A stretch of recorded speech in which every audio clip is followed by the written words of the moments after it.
From Los Angeles, California, the entertainment capital of the world, it's the 80s Movie Podcast. I'm your host, Edward Havens. Thank you for listening today.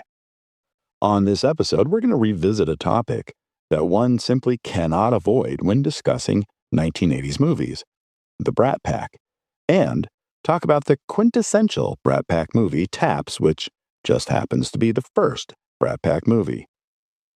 We've already talked about the Brat Pack a number of times over the preceding 6 years of this podcast, including last year, after the release of Andrew McCarthy's whiny documentary about the Brat Pack called Brats. But why revisit again, and why revisit it now? June 10th, 2025 was the 40th anniversary of the release of writer David Bloom's New York Magazine cover story from which the Brat Pack got its name. And in June of 2024, Bloom wrote yet another article, this time for New York Magazine's sister entertainment website Vulture, defending and standing by his article from 4 decades before.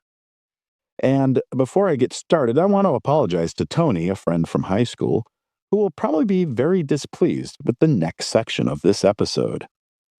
As a reminder, there were exactly 8 core members of the Brat Pack, with 3 others sorta waiting in the wings.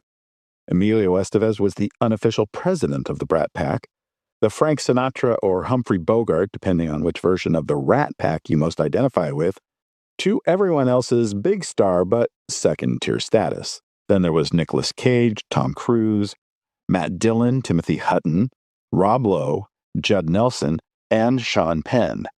Anthony Michael Hall was not a core Brat Packer. Molly Ringwald, not a core Brat Packer. Robert Downey Jr., not a core Brat Packer. Andrew McCarthy, still not a core Brat Packer no matter how badly he wants it. Demi Moore, she might have dated Timothy Hutton and might have been engaged to Emilio Estevez for a while, but she was never a core Brat Packer. Neither was Ali Sheedy, Jennifer Grey, Jamie Gertz, or any other woman. Nor was Tim Robbins, John Cusack, John Cryer, James Spader, Josh Brolin, Corey Feldman or Corey Haim, Kiefer Sutherland, Keanu Reeves, Patrick Swayze, Alan Ruck, Clayton Rohner, Emilio's younger brother, Charlie Sheen, Casey Srmashko, Val Kilmer, John Stockwell, or any other teen or 20-something actor from the day, including the 3 that I hinted at earlier that could have been Brat Packers but weren't. Matthew Broderick and Matthew Modine, both who were greatly liked by the members of the Brat Pack but lived in New York City, and thus would not be partying and club hopping with the guys in Los Angeles, and Kevin Bacon, who did live in Hollywood but for some reason never became a part of that life. Let's just call the rest of them extended members of the Brat Pack. So if we consider the core members of the Brat Pack as being only 8 actors, all young men between the ages of 21 and 26 in June of 1985, who were either on the brink of stardom or, in the case of Timothy Hutton, an Oscar-winning actor, how many actual Brat Pack movies are there? For my purpose, I'm going to define a Brat Pack movie as any movie released in the theaters between January 1st, 1980 and December 31st, 1989 that starred at least 2 core members of the Brat Pack. And by this count, there are only 5 movies with 2 Brat Packers, including Tex from 1982, Rumblefish from 1983, Racing with the Moon from 1984, and The Breakfast Club and The Falcon and the Snowman, both from 1985. And there are 2 movies with 3 Brat Packers, Taps from 1981 and St. Elmo's Fire from 1985. For many, the quintessential Brat Pack movie would of course be The Outsiders, the only film to feature no less than 4 of the Brat Pack members in its ensemble cast: Cruise, Dillon, Estevez, and Lowe. There's also Fast Times at Ridgemont High from 1982, which stars Sean Penn, and features a 2-second non-speaking shot of a young Nicolas Cage as one of Brad's co-workers at All American Burger, and Never on Tuesday from 1989, which stars Peter Berg and Claudia Christian, but does feature Cage, Estevez, and Nelson in uncredited cameo roles. Those don't really count. But for me, the best Brat Pack movie is the one that barely gets mentioned when it comes to discussions about the Brat Pack, which, incidentally, would retroactively become the first Brat Pack movie, 1981's Taps. Taps began its life, like many a movie, as a novel. Born in 1913, Devery Freeman was a short story writer for such magazines as the Saturday Evening Post and the New Yorker in the late 1930s. Like many Americans after the attack on Pearl Harbor, Freeman enlisted in the military, specifically the U.S. Navy, where he went through officer training before being assigned to the Armed Forces Radio. During the war, he wrote training films and entertainment programs for Navy sailors and Marines after being one of the co-founders of the Naval Unit for the Armed Forces Radio. Although he had written one movie for the Hollywood studios before the war, 1939's long-forgotten Main Street Lawyer, Freeman was able to see firsthand how screenwriters had become practically invisible to studio bosses and how many writers were not always being given proper credit for their work on movies. After leaving the Navy, he would spend nearly a decade fighting to establish a guild for screenwriters, even during the age of McCarthyism when such activities were met with suspicion in both Hollywood and in Washington, D.C. In 1954, he would co-found the Screenwriters Guild, and then helped to reorganize that into the Writers Guild of America we now know. Freeman would spend decades working in Hollywood as a writer of comedic movies featuring the likes of Red Skelton and Francis the Talking Mule, before becoming an executive at CBS Television overlooking such comedy shows as The Dick Van Dyke Show, The Jack Benny Show, The Beverly Hillbillies, and I Love Lucy. Lucille Ball specifically asked for Freeman to supervise her show, as it was Freeman and his older brother Everett who had created her breakthrough character, Ellen Grant, in the 1949 movie Miss Grant Takes Richmond, her first opportunity to show off her comedic side after years of playing ingenues. After leaving the industry in the mid-1960s, Freeman would work on his first novel, a dramatic novel about a military school whose cadets revolt when threatened with the disarming and closure of the school, hoping for aid from a legendary U.S. Army general nicknamed Father Sky. That novel, Father Sky, would be released in early 1979, but a copy of the manuscript would make its way to producer Stanley R. Jaffe before the book was published. Despite being busy with the post-production of 1979's eventual Best Picture Oscar winner Kramer vs. Kramer, Jaffe would quickly purchase the movie rights to the novel for what the Hollywood Reporter called in February 1979 a six-figure sum. Jaffe would set the film up at Columbia Pictures, where he had a production deal. Robert Mark Kamen, who would eventually go on to write The Karate Kid based on his own experiences with bullies in New York City in the 1960s, was a young screenwriter in 1979 who had just sold his first screenplay, an adaptation of his own novel Crossings, to Warner Brothers for $135,000 at the behest of Richard Dreyfuss. Although that film would never get made, Kamen was becoming a hot screenwriter in Hollywood, and Jaffe would hire Kamen to work on the adaptation of the novel. The producer was hoping to get the movie in production by the fall of 1979, but Kamen's scripts, which would make significant changes to the novel, including beefing up the role of Brian Moreland, the cadet who would lead the revolt, was not going to the producer's wishes, and Kamen would be released from the project with a new production date set for mid-1980. Darryl Ponsican, the novelist of The Last Detail and Cinderella Liberty, who himself was a Navy veteran during the early days of the Vietnam conflict, would become the next writer on the film.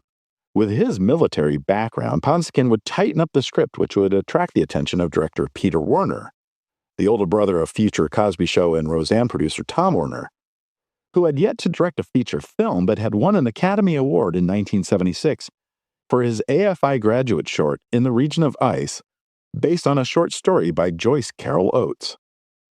With a workable script and a director, Jaffe and his company would get to work on casting the film, which would need to rely on young unknowns for the cadets due to its $6 million budget. Over the course of 4 months, over 2,000 young actors were interviewed and auditioned for Brian Moreland, as well as two major supporting characters, Brian's best friends at the military academy, Alex Dwyer and David Shawn, as well as dozens of smaller speaking roles and more than 100 background actors. Amongst those seen would be Timothy Hutton, who in early 1980 had just finished his first major movie, Robert Redford's directorial debut, Ordinary People, and would be hired to play David Shawn. Sean Penn was not originally interviewed for the film, but when casting director Shirley Rich saw Penn perform in an off-Broadway play called Heartland, she knew she had found Alex Dwyer. Another actor who would impress Rich during his audition was a young man who had just been cast in a small role as a psychopathic student in Franco Zeffirelli's romantic drama Endless Love. Tom Cruise would get cast as one of the background actors, but his fortunes would soon change. Other up-and-coming actors to be cast in smaller speaking roles included Evan Handler, John P. Navin Jr., and Giancarlo Esposito. But as a scheduled shooting date inched closer, the film would suffer a series of defeats that threatened to derail the project altogether. First, in May of 1980, Peter Werner would leave the film due to the ever-constant, quote, creative differences, unquote, with his producer. Then, in early July, Columbia Pictures would put the film into turnaround, citing the lack of a major director or bankable star, and the budget growing from $6 million to $10 million as reasons why they were shutting it down. And 2 weeks after that, the Screen Actors Guild started a strike that would eventually last for 3 months. While the actors may have been on strike, that didn't stop Hollywood from making deals. 8 days after the strike began, 20th Century Fox would sign the newly Oscar-winning producer Jaffe to a production deal and would greenlight the film with a $14 million budget. Pending deals with George C. Scott as Brigadier General Harlan Bache, the commandant of the Military Academy, and Harold Becker, the director of The Onion Field and The Black Marble. Becker would sign on almost immediately, while Scott would join the production once the actor strike was over in October. Scott would find much of another major character in his acting career in his portrayal of Bosch, telling a reporter around the release of the movie that he had sympathy for Bosch. Quote, he lived by the rules. His values were Patton's values: duty, honor, country. He's a proud man, and the school officials won't give him his due. Of course, his influence on the cadets is imbalanced, and unfortunately, they have no perspective on the man, unquote. The movie would shoot completely in and around the Philadelphia area, mostly at the Valley Forge Military Academy in Wayne, Pennsylvania, about 20 miles from the city of brotherly love. Before production began in April of 1981, the young actors would be enrolled as temporary students at Valley Forge to undergo military academy training. They would be issued proper academy uniforms, given proper military-style haircuts, sleep in the campus barracks, and be trained and treated like any other cadet student at the school. Sean Penn and the other actors portraying members of the Academy's mounted cavalry had to go through extra training each day to learn the military horsemanship that would be required for them for only one single scene in the final film. Most of the cast would excel at their training, especially Tom Cruise, who would quickly find himself bumped up to Hutton's role as David Shawn when Hutton himself was bumped up to the second lead of Cadet Major Brian Moreland, after he won a number of accolades for his role in Ordinary People. If you watch the clip of Hutton accepting his Best Supporting Actor Oscar for Ordinary People, you can see he already has his haircut to play Moreland, as filming on taps would begin the following week. Production started out smoothly with only one small hiccup. Director Harold Becker had wanted veteran character actor Ronnie Cox to play the role of Colonel Kirby, the leader of the military response to the Cadet Rebellion, but it was decided to cast another actor. However, that unnamed actor would be let go from the film after only 2 days, and producer Jaffe would have Cox on set in costume filming the very next day. And then the rains came. Because Valley Forge Military Academy was a functional school throughout filming, the production had to build replicas of Bache's office, the barracks, and a number of classrooms would be built in regularly unused areas of the campus as to try and minimize the effects of the production on the students and teachers. This would end up helping the production in unexpected ways, as a number of days that were supposed to shoot on the outdoor sections of Valley Forge would have to be scrapped because of the rains. At times, the unit production manager and the first and second assistant directors would create 2, 3, or sometimes even 4 different call sheets, and which ones would be used would often depend on the actual weather forecast the day of shooting. Scott and Hutton would often be found playing chess together, a multi-generational meeting of Oscar winners, although there is no record of how many games each man may have won. Production would be completed in late June, and the film would be prepped for an early December release. The film would open in 3 theaters in New York City on December 11th, the Gotham Cinema in Midtown East District, the Criterion Cinemas in Times Square, and the 34th Street Showplace in the Murray Hill District. In its first 3 days, the film would gross an amazing $117,199, despite major competition from other movies released that week in anticipation of the upcoming Christmas weekend, including the Chris Christopherson-Jane Fonda drama Rollover, Buddy Buddy, the final pairing of director Billy Wilder with actors Jack Lemmon and Walter Matthau, Pennies from Heaven, the big-budget musical drama featuring Steve Martin, Bernadette Peters, and Christopher Walken, and the second weeks of Warren Beatty's epic drama Reds, and the Henry Fonda, Katharine Hepburn, Jane Fonda drama On Golden Pond, along with Time Bandits, Absence of Malice, Body Heat, and eventual Best Picture Oscar winner Chariots of Fire, which had been in limited release for 3 months already, but was still doing gangbusters as it claimed more and more awards from major awards groups around the country. The following week, the movie would expand from 3 theaters in New York City to 455 theaters across the nation, grossing $2.1 million, which would put it in 4th place behind Neighbors, which would end up being the final pairing of Dan Aykroyd and John Belushi, Sharky's Machine, directed by and starring Burt Reynolds, and Absence of Malice. But on a per-screen average, Taps would be the second best in the nation for a national release. In Week 3, Christmas weekend, Taps would add another 31 theaters and see its gross jump 57% to $3.28 million. But then, a major push by Paramount Pictures would also see Raiders of the Lost Ark continually on screen since its June release, grossing $3.7 million, albeit on over 1,200 screens. In its 4th week, the movie saw another major jump in both the number of screens added, 130, and weekend gross. In 24 days, the film had grossed a then very good $14.9 million. The film would continue to do well through the early part of 1982, grossing at least $1 million per weekend for another 9 weeks. And Fox would stop tracking the film after 14 weeks of release with a final reported gross of $35.86 million. The reviews for the films were mostly good, although one unnamed critic for Los Angeles Magazine would sum the film up as being, quote, the Alamo meets the Strawberry Statement, with a bit of King of Hearts and Leave It to Beaver tossed in for good measure. Brutal. I saw Taps at least twice during my 9th grade Christmas break at the UA Marina 6 in Long Beach. Part of me, having just turned 14 the previous month, was intrigued by how far some older teenagers would go to hold on to something that wasn't quite real, and taking mental notes on the performances of both Sean Penn and Tom Cruise. I already knew from Ordinary People that Timothy Hutton was one to watch, but at this point in my movie-going life, I wasn't yet familiar with George C. Scott as I would become. I had yet to see The Hustler or Dr. Strangelove, or The Hospital or Patton.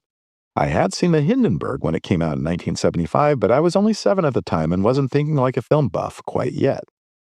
I would, of course, catch many of his best films in the years to come and mourned his passing in 1999. But Taps would be the first film I remember seeing him in. As of July 2025, Taps is readily available to rent and or purchase from Amazon, Apple TV, and Fandango at home. Thank you for joining us. We'll talk again soon. Remember to visit this episode's page on our website, the80smoviepodcast.com, for extra materials about Taps and David Bloom's 1985 article about the Brat Pack.